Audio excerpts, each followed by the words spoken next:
60 seconds and counting. We are go for Apollo 7 at this time.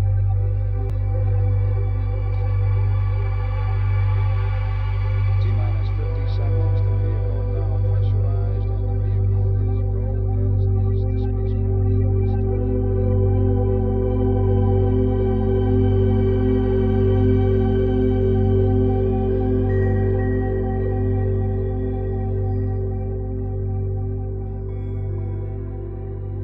Our next guest is a civilian intelligence analyst and a psychotherapist in New York City. He received a degree in psychology from Fordham University. He's an expert in Chinese language, history, martial arts, and is an FAA licensed pilot and instrument ground instructor with 23 years of flying experience. He has studied the paranormal and UFOs for over 40 years and has published many research articles on the web exposing government cover-ups and deception in the JFK assassination.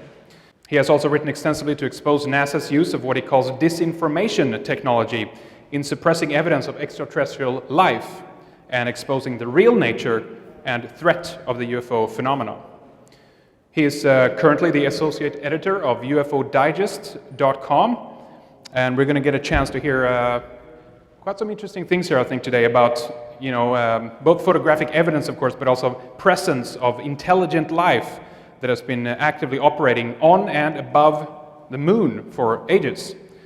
He's also going to address how a breakaway civilization requires of us a breakaway level of consciousness to you have to think that it's possible first before you can actually get somewhere. That's how all ideas are formulated, how anything in our world are created. You have to imagine it first before it can actually happen, right? So if you want to create it, we have to envision it first. So his talk is called Who is Minding the Moon? Please help me welcome Robert Morningstar. Thank you.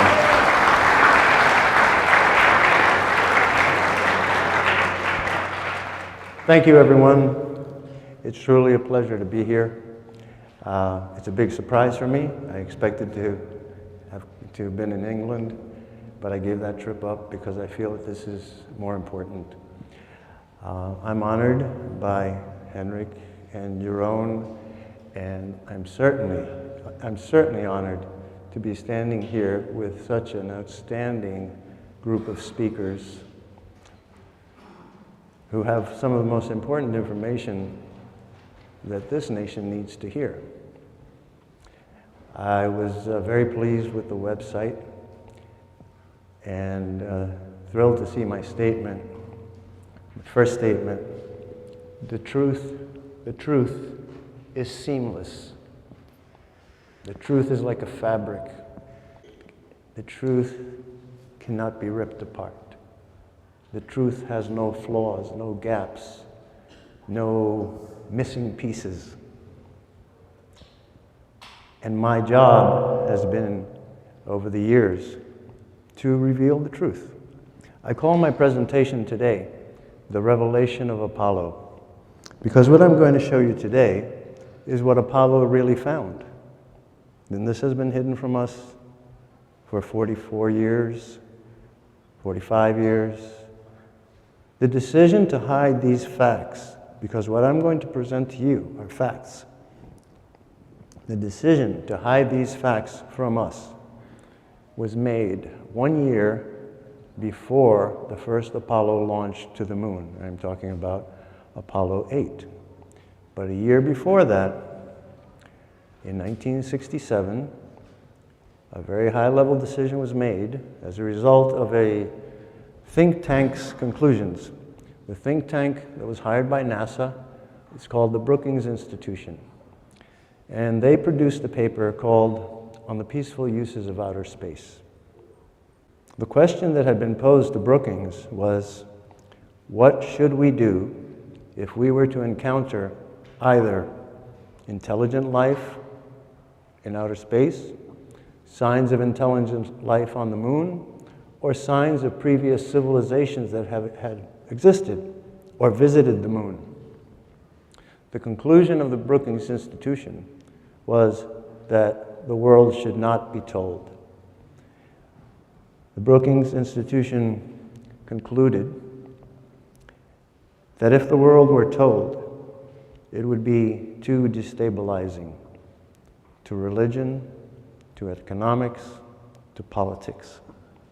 And for those reasons, the world had to be protected from this knowledge. They cite the destabilization of religion as one of the main reasons for denying this knowledge or keeping it from us. They chose to pick on the Buddhists, of all people. They said that the Buddhists would be very upset and that their religion would be destabilized if it were to be revealed that extraterrestrials exist. Now, folks, I like to say, I'm a nudist, not a Buddhist. I'm a Taoist, not a Maoist.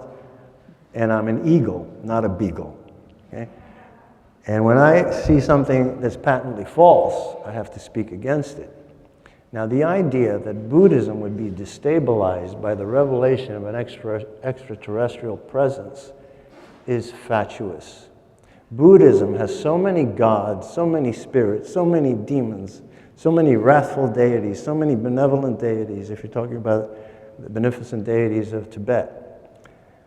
You understand instantly that Buddhism would be very receptive to the revelation of an extraterrestrial existence or an extraterrestrial presence.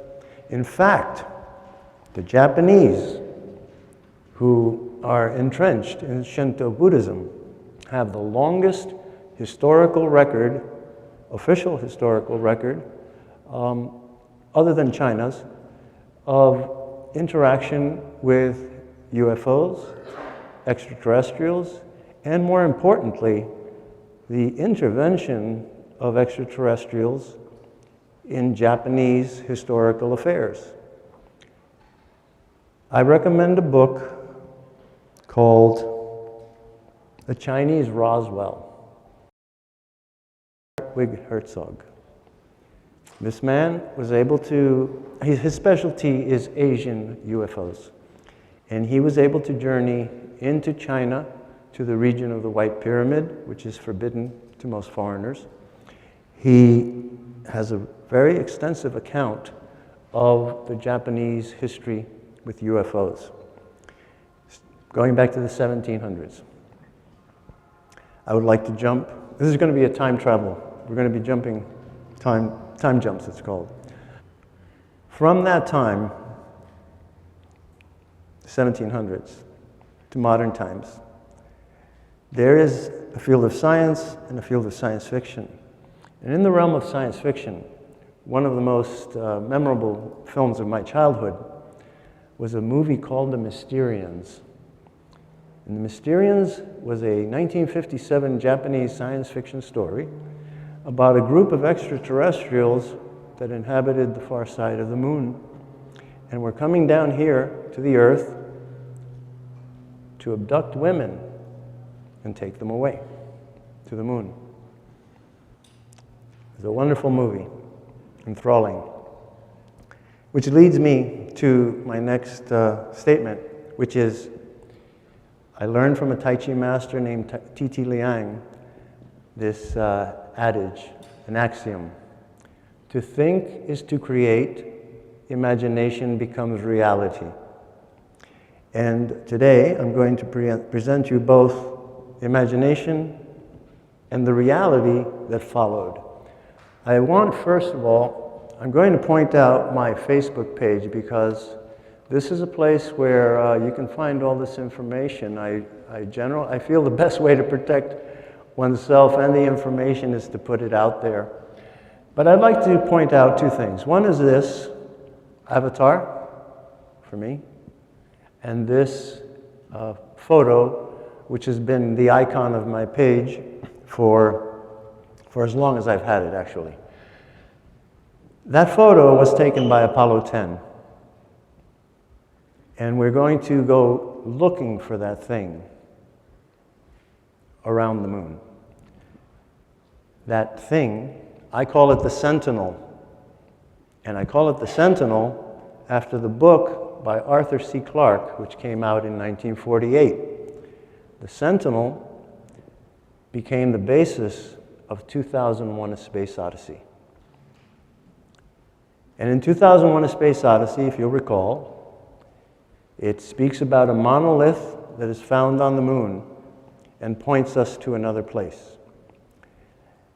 What the movie does not explain is that the monolith was a teaching machine. It was an extraterrestrial artifact that was, well, there's a theory called the Newman probes.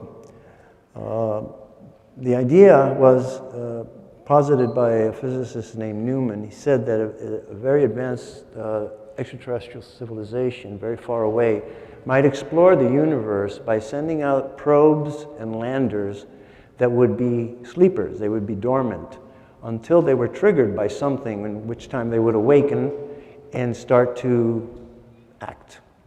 And his thesis was that a sufficiently advanced civilization could plant these probes in different solar systems, awaiting for the local denizens to get smart enough to find them and figure them out. But if they were found, they would be triggered, and then they would start to reproduce themselves. That basically, if a Newman probe landed on the moon, and let's say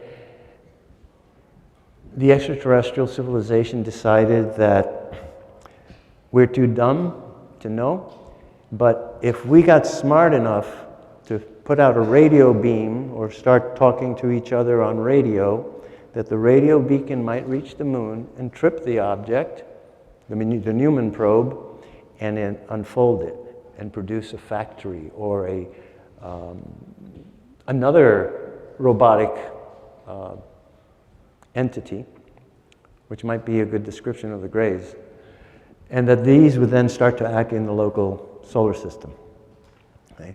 So going to the subject of to think is to create and imagination becomes reality, I would like to begin by honoring the people that took us to the moon.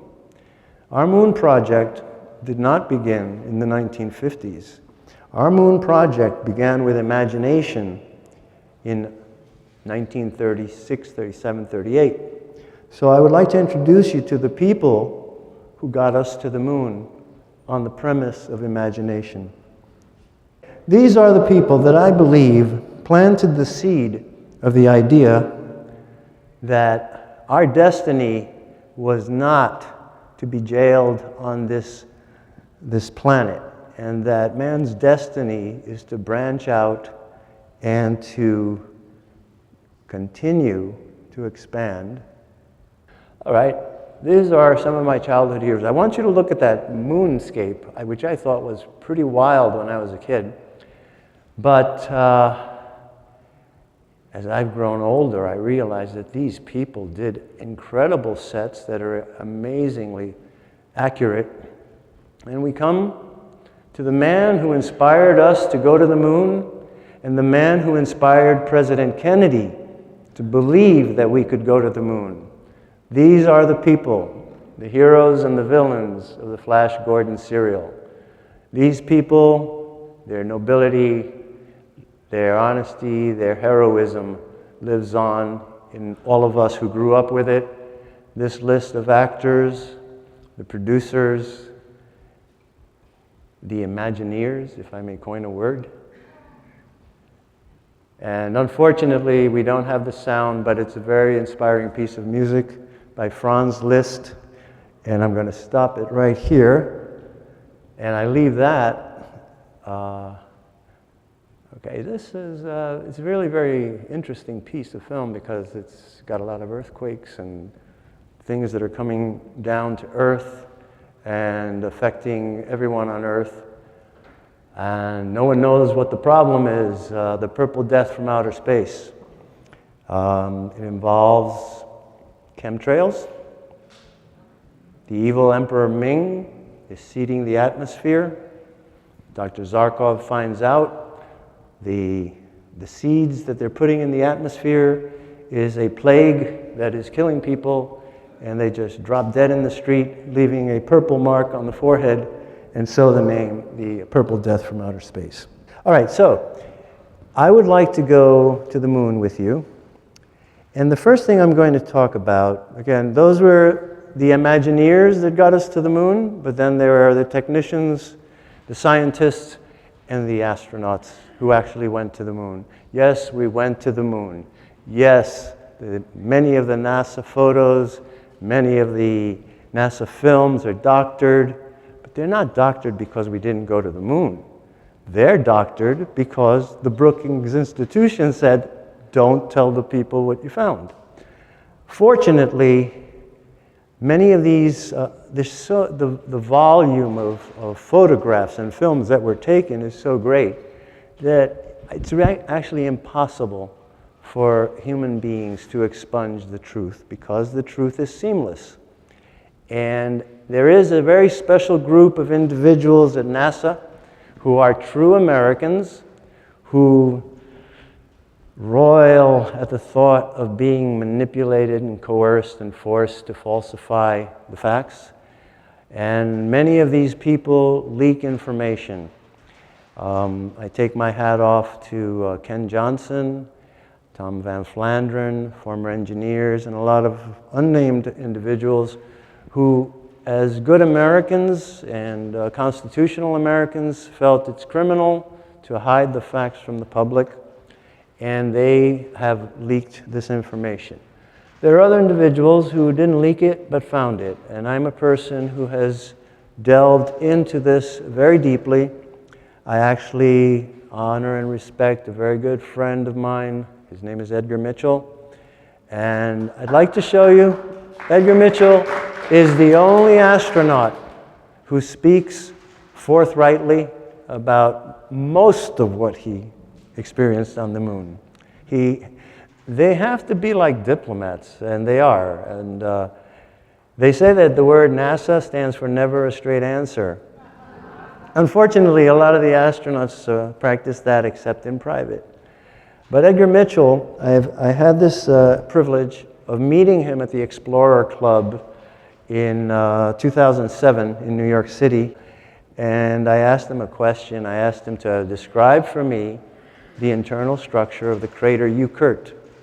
The crater Eucurt sits in the very center of the moon, not far from where Apollo 14 landed. And by my calculation of the flight path of the LEM and how it approached and how it landed, I was certain that he had to have seen the crater Eucurt. Now, why am I interested in the crater Eucurt? Back in the 1990s, the crater Eucurt's photographs, they were very rare until very recently. It seemed that they were being hidden. And it took me years to compile and compose patches of it, patchworks, to get it together. But when I asked Edgar Mitchell to describe for me the internal structure of the crater Eucurt, he changed from an ineffable and very friendly professor to a military officer. In an instant, he clicked his heels, he stared at me, and he said, "No!" And I sat quaked in my seat. I said, "Wow." And then 200 people, it was an audience like this, 200 people said, "Well, what did he say? What did he do?" And then he caught it, and he said, "Well, the mission profile didn't call for me to do that, so I don't have to." Okay, I took it. I said, well, what's special about the crater Eucurt is this. There is a catalog of something that NASA has called transient lunar phenomenon. Transient lunar phenomena, TLPs. Transient lunar phenomena is their word for UFOs crossing the moon, clouds of gas that are seen to migrate across the moon, domes that appear for days and migrate across the moon, domes that appear for days and that are not there anymore. So that's a TLP. They also have a very special jargon. When we're here, they're called TLPs. When the astronauts went to the moon, they're called moon pigeons. Okay? And I'm going to show you a couple of moon pigeons today. All right. Oh, before the moon pigeons, here's where I want to go with this. I want to show you what Edgar Mitchell was able to do. And it's going to be very interesting, so it'll be worth the wait, folks, if you'll be patient with me. All right. Edgar Mitchell. I read the NASA mission reports. Edgar Mitchell was assigned a task of going to a spot in Fra Mauro, that's where they landed. And Edgar Mitchell was supposed to stand on a spot and start to take pictures for a 360-degree panorama with a 70-millimeter Hasselblad. Click, click, click, click, click, click, and so on. So I'm studying the photographs, and first of all, they give you thumbnails. They're really small. I have very good eyes. And I look at these, and then sometimes it's just intuition. But I knew the mission. I knew the mission profile, as he called it, was to take this panorama. And as I'm going from photo to photo to photo to photo, I found that Edgar had taken 2 pictures of the same rock. And the second picture was much closer to the rock than the first picture. First of all, there should not have been a second picture. And the fact that the rock was bigger meant to me that went click, and then he went click. Okay? This is a sample. It disappeared. This is a sample. Oh, I get it. Here it is. It's the problem. So what is, okay, here's this little thumbnail here. Okay? That was what he was supposed to do. And then the rock, these are the 2 rock pictures that he took. And as a result, what he captured in the second picture is this object.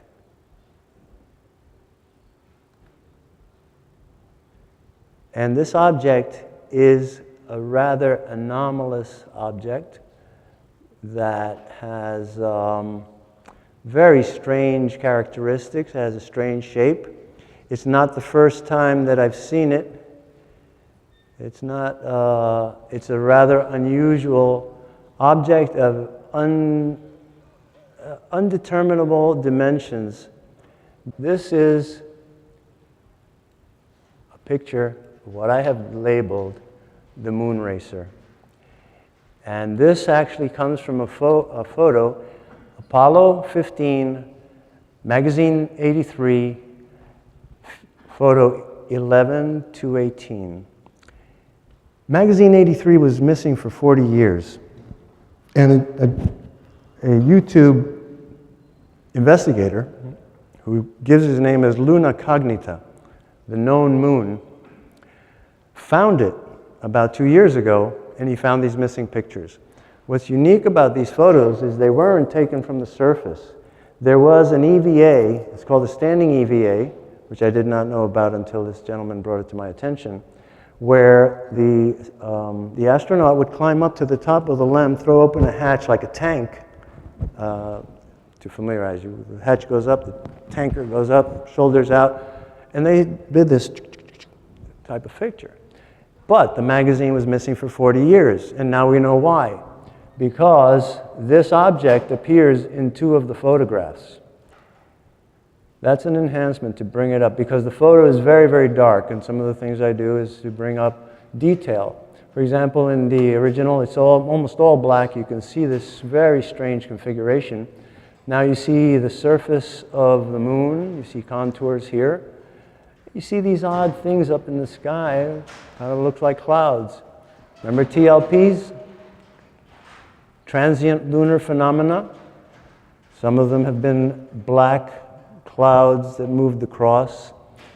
Regarding the crater Euclid, the reason I asked Edgar Mitchell about the crater Euclid is that since 1953, periodically, a bright red ruby light has been seen by astronomers to emanate from the crater Euclid.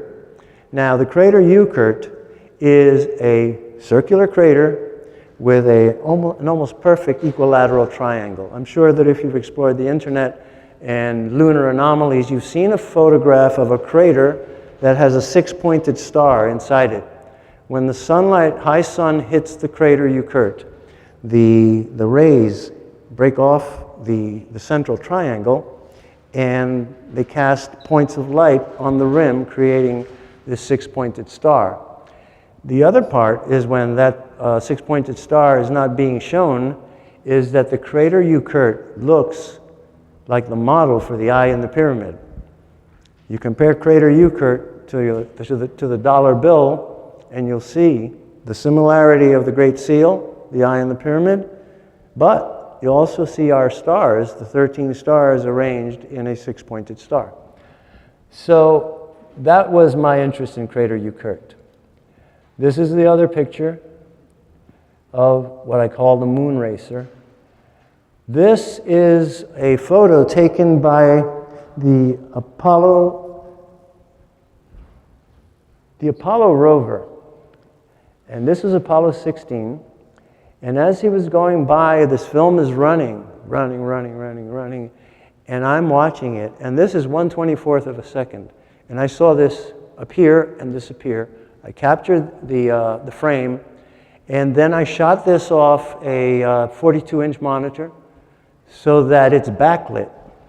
In the backlighting, more detail comes out. And here we come to I have a problem with NASA photographs of the moon. If you study where the Apollo missions landed, you will see that the terrain is really amazing. It rises. For example, Apollo 17 landed in the Taurus Littrow Valley between the two massive mountains. One is called North Massif and the other one is called the South Massif. Now when you look at it, I have a 3D photo of it, the altitude of these mountains are immense. And yet when they land and take pictures of the surface, what you have is the Sahara, what I call the Sahara on the moon.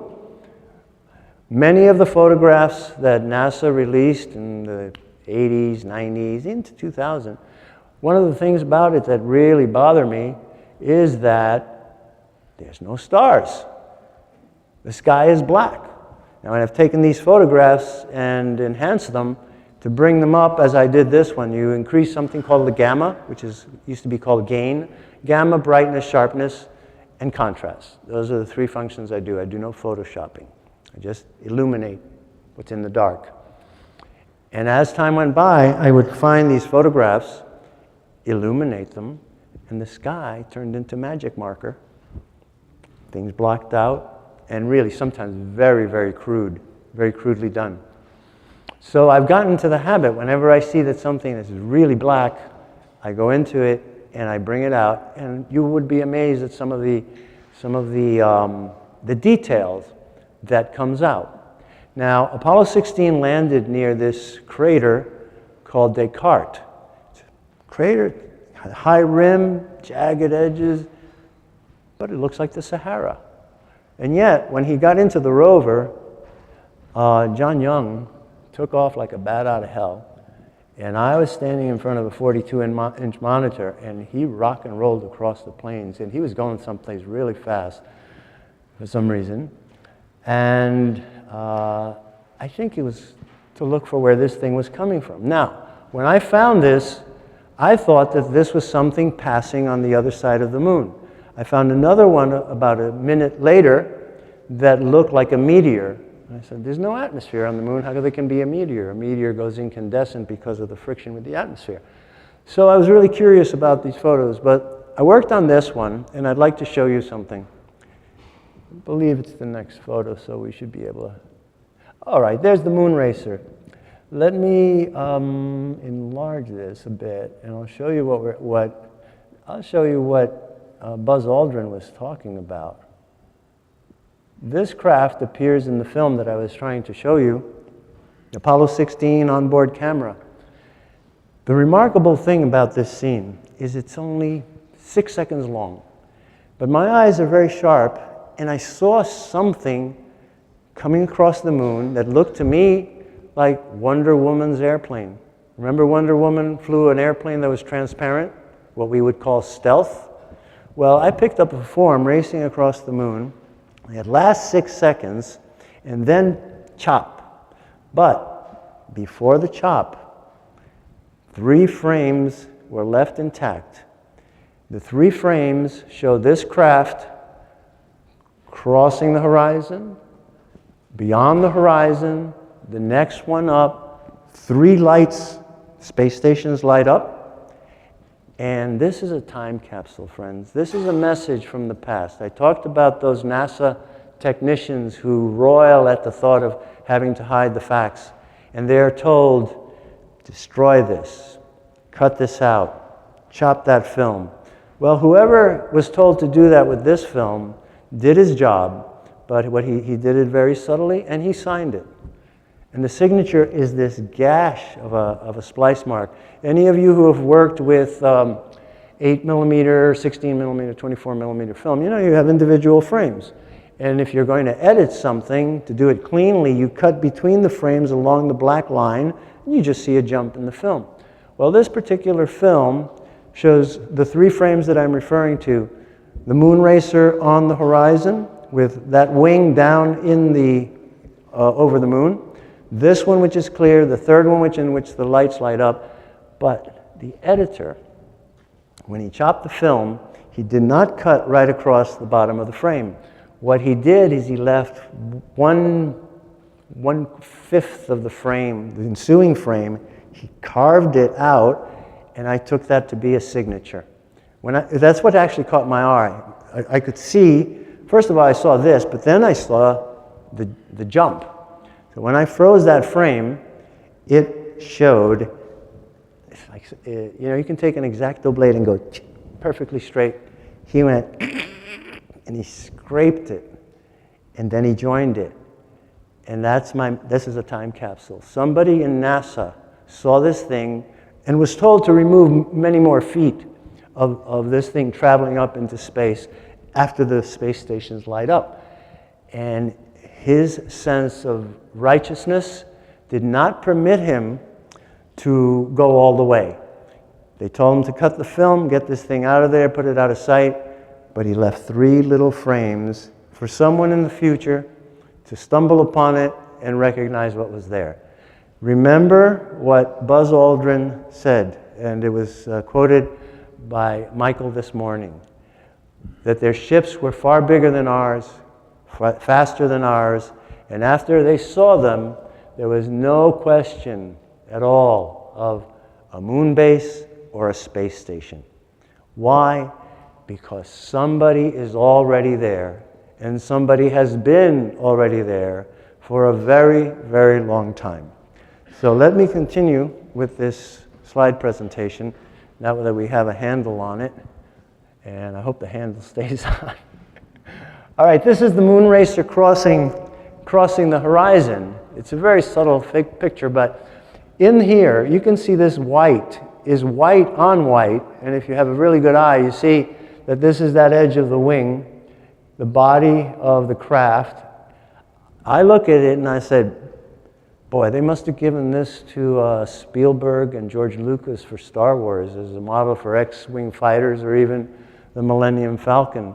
Let me just flip these 2 back and forth for you for a moment, and you'll see, you get a sense of what I'm talking about. All right?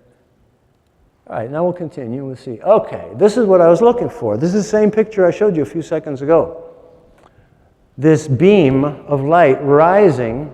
Now, as I said, I thought asteroid moving by really fast or meteor, quote unquote. And I thought, or it's beyond the moon. Because, folks, one of the scariest things that I've ever seen in my life was the Perseid meteor showers that happened around 1998. I went out and I drove out of the city to be able to see this, and I saw a meteor go like that. And when I saw that, I thought of the impact. The velocity is, the right term is, the velocity was astronomical. And I thought, oh my God, if that should hit the Earth, the impact would be incredible. Now, that's what I thought I was seeing, because I saw the Perseid go by the Earth. It just hit some of the atmosphere, lit up, and then went by. This is the real terrain. This is the rim of a crater, this black, the back of a dragon. See, it looks to me like a dragon tail. And this is what emerged when I enhanced the photograph. And so the moon is not like the Sahara. And NASA does hide terrain that looks unusual, and as you will see a little later, structures that I have found. And I will present them to you. What I will present to you today is a constellation of space stations that the Apollo astronauts encountered when they went on the far side of the moon, because it's not dark. And the description that I give, as having seen these things, I say to myself, oh my God, you know, the Apollo astronauts, when they went around the other side of the moon, you know, two guys in the LEM, the other guy alone in the command module, it would be like this. Two people in a kayak leave Pearl Harbor and go around Oahu, and they come around the other side of Oahu, and as they make a turn around the island, all of a sudden, the USS Ronald Reagan supercarrier is racing by them. That's the magnitude of the size of the spacecraft and the space stations that I will show you in a little while. I'll continue with this slide set, and all right, this is a photo, also leaked to the public, of I can do it this way. Okay, now this should look a little familiar, this shape. You see the shape here? This is an Apollo 11 photograph. The other was an Apollo 16 photograph that I showed you, the moon racer. And the previous one was an Apollo 15 photograph. Now, you'll see it's not exactly alike, but the construction, if you'll recall, the moon racer has a wing, it's kind of like an outrigger canoe. That's a good image, an outrigger canoe. They have the wing out here, a central body, and a very strangely shaped and configured other wing. It's not symmetrical. This is the Apollo 11 shot, the moon racer. The blue close-up was Apollo 16, and the very first ones where I said Apollo 15, the lost magazine, was recovered by Luna Cognita, whoever he may be. Thank you very much. There it is again. That is the moon racer, the enhancement, close-up. This is a cropped photo. Now, this is interesting because this is 219. 218 showed you the craft low and in the dark, and so I had to bring it up to show the terrain. This one is different. This one, the moon racer, is climbing out. You're seeing it from a different place. In the other photo, you saw it from the top, like this. In this photo, you're seeing it like this. So what does that say? That says this thing came in like this and swooped up.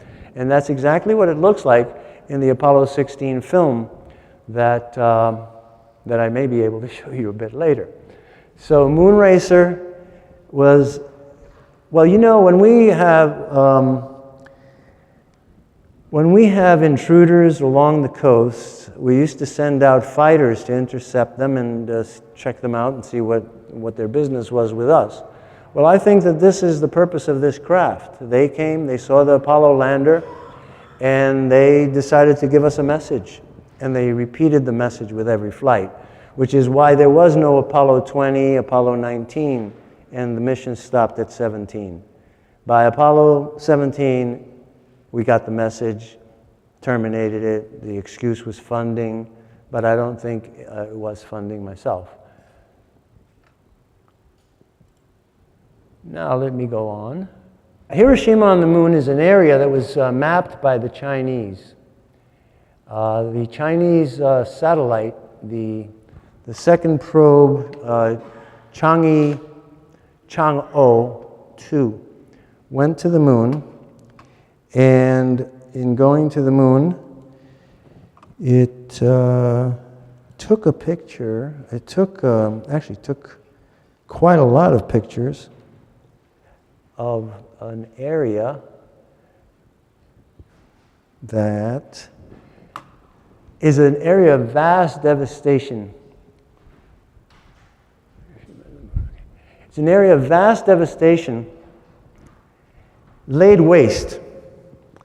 And what I recognized, I call it Hiroshima on the Moon because when I was a young sea cadet, I was taken into a room by my captain, Captain Peter Luthi. I'm talking about 1958. And in 1958, he took me into a room, and in that room, he projected slides of Hiroshima that he had taken 1 month after the atomic bombing of Hiroshima. And the atomic bombing of Hiroshima was captured in 35 millimeter slides that, to my knowledge, the world has not yet seen. I was absolutely stunned to find a video of this area. So what I'm going to do is going to take you through the terrain, and if I succeed, I'll be able to show you the original video taken by Chang-O 2. Now, who is Chang-O, and who is Chang-O, and who is U2? On the way to the moon, I learned about Chang-O in 1969 as we were going to the moon. And the way I learned about it was that Houston sent a message to the Apollo 11 astronauts, which many people thought was facetious, and I thought not. I thought not, because the astronauts didn't take it as a joke. The message was, Apollo 11, Houston. Houston, Apollo 11, go ahead. We have a message for you. There seems to have been, there was a Chinese princess that was abducted several thousand years ago by a 6-foot-tall gray rabbit and taken to the moon. So if you see her around, let us know. That's the gist of it. And the Apollo astronauts didn't giggle, they didn't laugh, they just said, Roger. Right? Now that's who Chang-O is, and the Chinese have named their spacecraft after this princess. All right, we've got some success here. This is a little patch of this area of wide devastation. This is shadow. Now this shadow is immense. You see this little patch here? Notice also all of these white spots. These are all columns. Columns of approximately the same altitude and the same diameter. And there are hundreds of them.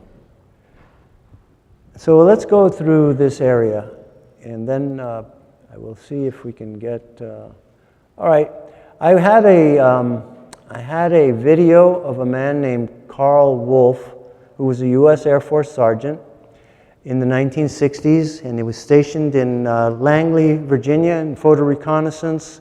He was a technician. They were doing the Corona satellite, and his story was that some machine broke down, a photo reproduction machine, and he was the technician asked to fix it.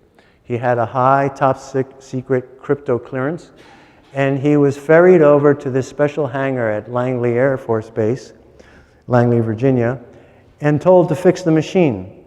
Now this printer was a giant thing. He said it was about the size of a refrigerator, and when he checked it out, it couldn't be fixed there. So it had to be taken out and brought back. And in the process, he got to know the technician, and the technician said to him, hey, you know, we found something on the moon. And he says that he literally started to get frightened, that he knew he wasn't supposed to know this stuff. But the fellow, the technician who was telling him about it, he seemed that he was overburdened with the weight of this knowledge. And I'll tell you, the weight of solitary knowledge is a very difficult thing to bear. So you find relief in sharing the knowledge with someone. So he shared with him the knowledge that they had found a moon base and structures and buildings. And he showed him a couple of photographs. And Carl Wolf says, I saw tall towers, circular towers, all of the same size, height, and all of the same diameter. I also saw other buildings with triangular tops, So I also see a building, quite frankly, this one here, that reminds me of the CIA building at Langley, Virginia, which if you've seen aerial photographs, looks like a broken swastika, pardon the expression. So this is a triangular topped tower in this area, and I'm very pleased to tell you that I finally have found out where this thing resides. You see the triangular tops? Triangular tops? And then here, we're going to get into this area here a little bit later. Now, the remarkable thing about this video, there's what I call the swastika, triangular top. So we're going to get to know the terrain a little bit better. And you see, as we go out into a wider scale, we start to see more and more detail. Look at this down here. This is a standing wall. Right here. This standing wall is casting these long shadows. But the most interesting part of this section here for me, use my laser here, is this big E. You see this over here? I'm pretty sure that I can enlarge it now.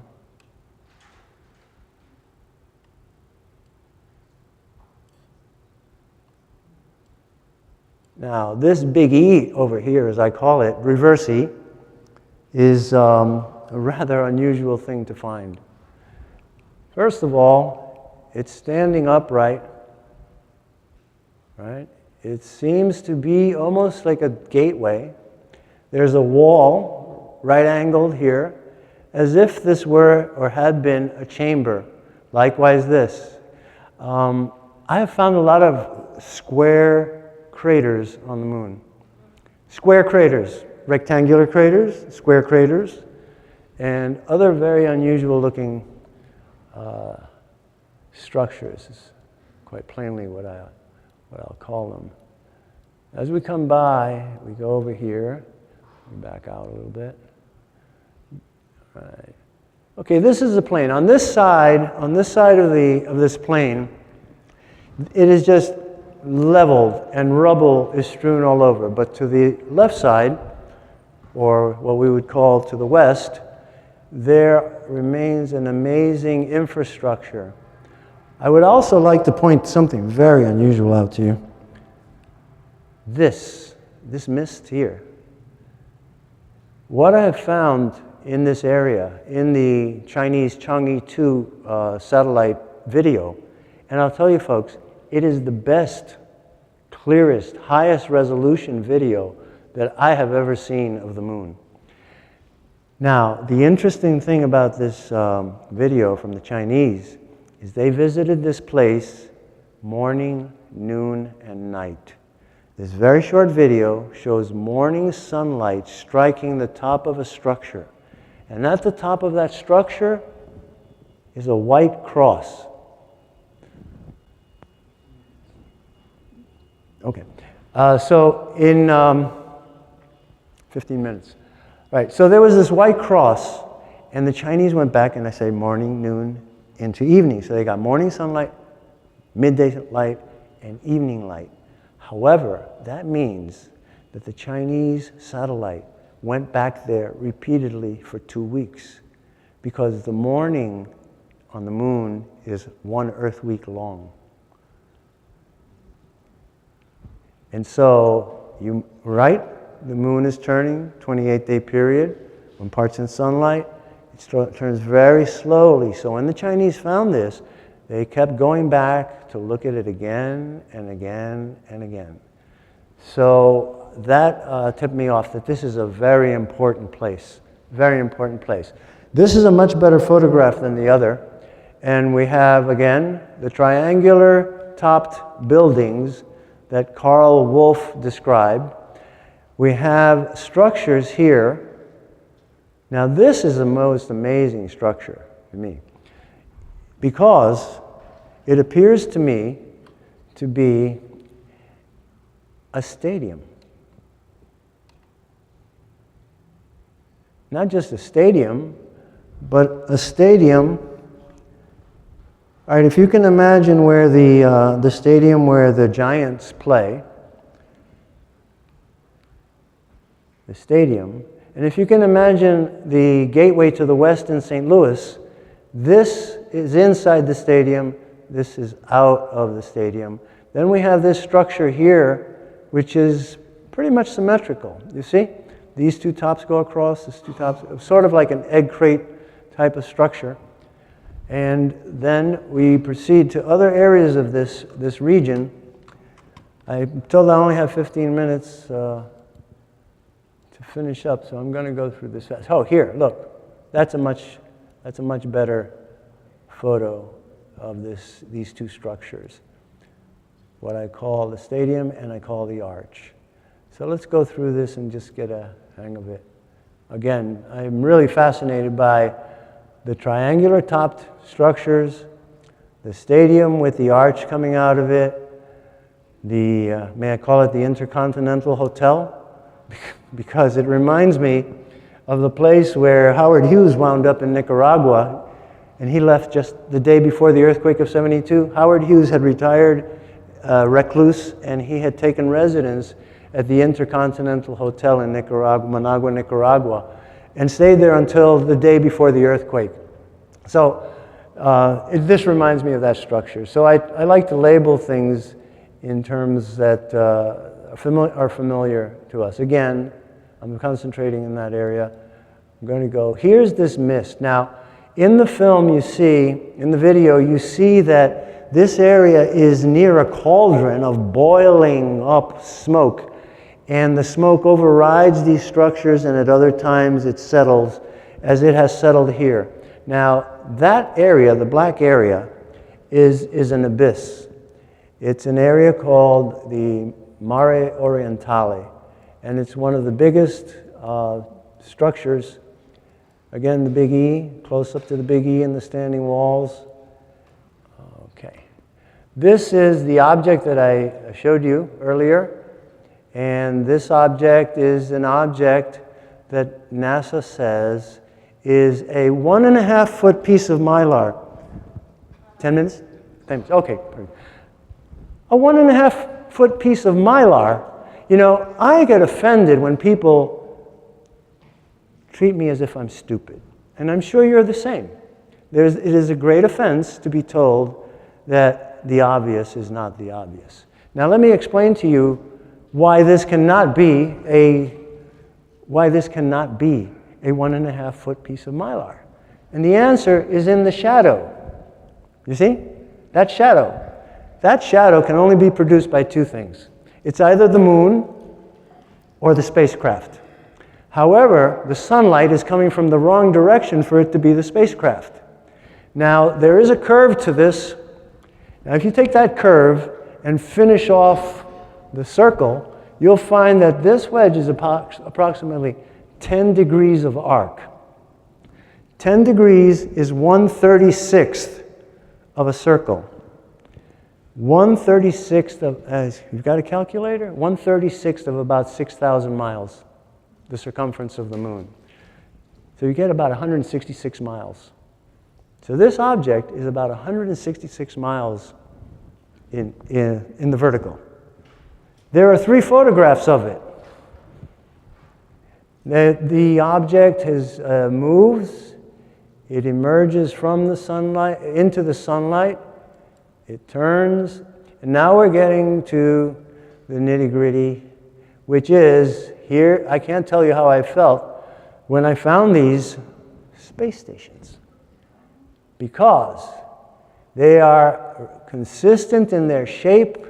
I was following this thing here, which I call the string of pearls. I call that the string of pearls. And in the photograph, sequentially, I was going, whoa, what is that? And now, if it's an artifact, it shouldn't appear in all the photographs. But it moves. It moves there, it moves here, and it was alone. Then you come around the bend of the moon, and all of a sudden, these objects appeared. And they caught my attention. And now, if you look at them, if you understand the size of what we're looking at, you'll understand my analogy of the kayak going around Oahu. Here's more. Okay, this is a Russian Zond photograph, early one. I work with the Russian photographs and the lunar orbiter photographs because they are hard copy prints that were brought here, and they were released, and they're not hard to tamper with. The digital information that is downloaded by NASA from the Hubble Space Telescope and the other satellites, when they're presented to the public, they are degraded. They are dehanced. I enhance photographs to bring out what's inside. NASA dehances it. But working with these, now let me show you this. This is the Mare Orientale, or Oriental Basin. And the area that we were looking at, I just found out, is in this region. Now the reason I've been interested in this region is that I found a tower there that is awesome. It's called the Ellerman Crater. And that's what got me curious about this area. I believe I can go up one more and get you to the constellation of space stations. I'm really racing. Okay, here we go. Let's see if we can get this started. All right. This is what I really came to show you. And this was one of the big shocks of my life. This I named Big Ben on the Moon. This is a tower that appears in Apollo 17, Magazine M, photograph 2366. This tower is 365 miles away from the camera. This is a close-up. It's cropped. How much? 4 minutes? Okay, let me just see if I can get to the full.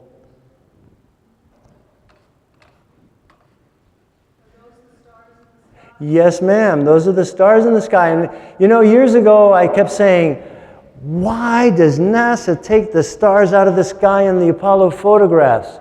And then I said to somebody, you know why?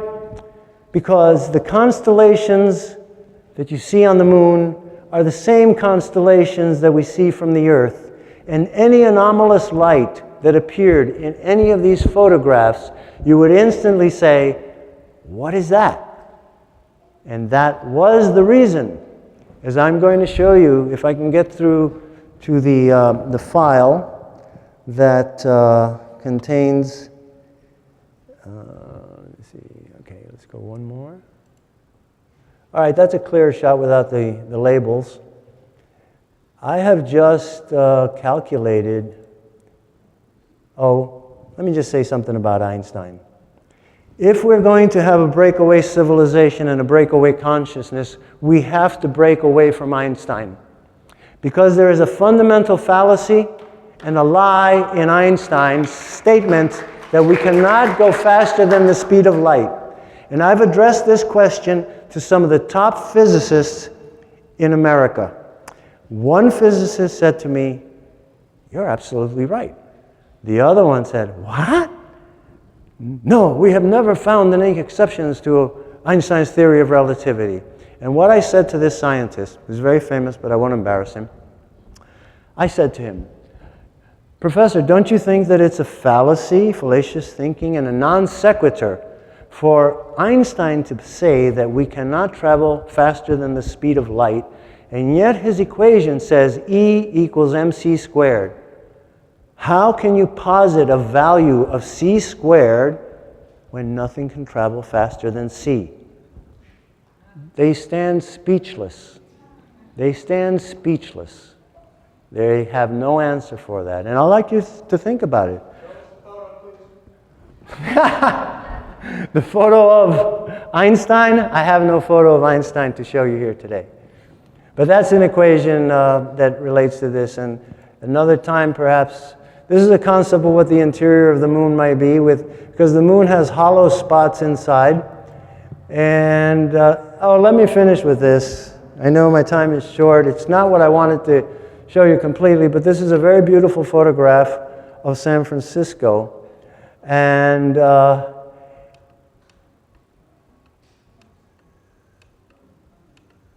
There's something flying over San Francisco over here, folks. And it's not a 747.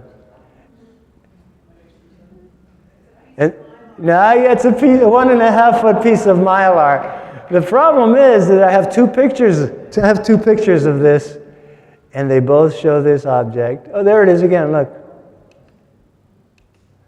So this was the surprise. You see my setup, I had a nice show for you. Technical glitches do these things to us, but look at this one.